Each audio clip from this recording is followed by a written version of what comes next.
Hey guys, welcome to Dominate Fishing. I'm Dan Meyer, and in this video we're going to talk about pretty much a crappie fishing technique that is going to outfish all other techniques.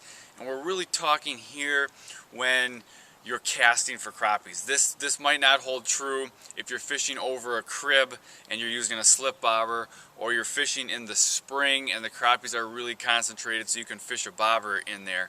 But other than those times, this technique is pretty much going to outfish any other technique.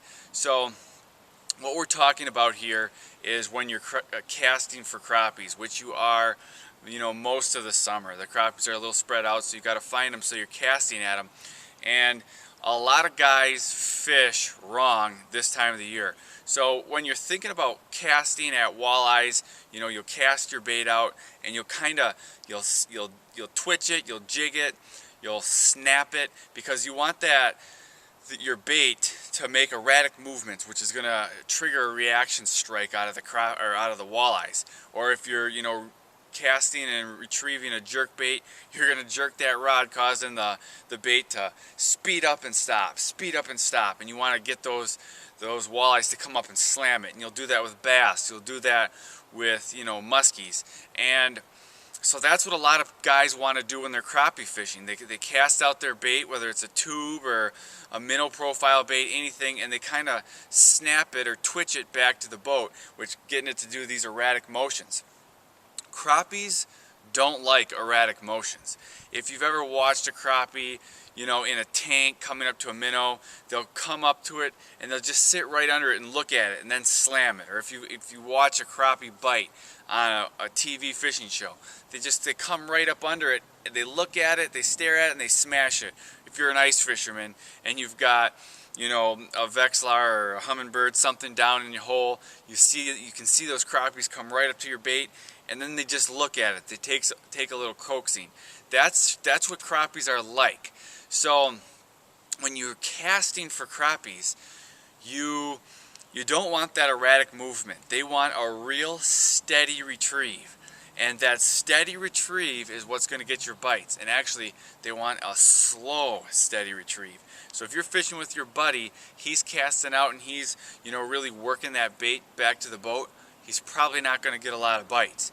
But if you're casting out and you're just slow and steady bringing that back to the boat, you're going to catch way more fish. So you can cast out slow and steady back to the boat, or if you want to give it a little action, cast it out, slowly raise your rod tip, slowly drop it. So the minnow, so your bait kind of just makes a big waving motion. Slowly up and down, you're kind of just swimming it back to the boat. That's what's going to get the bites.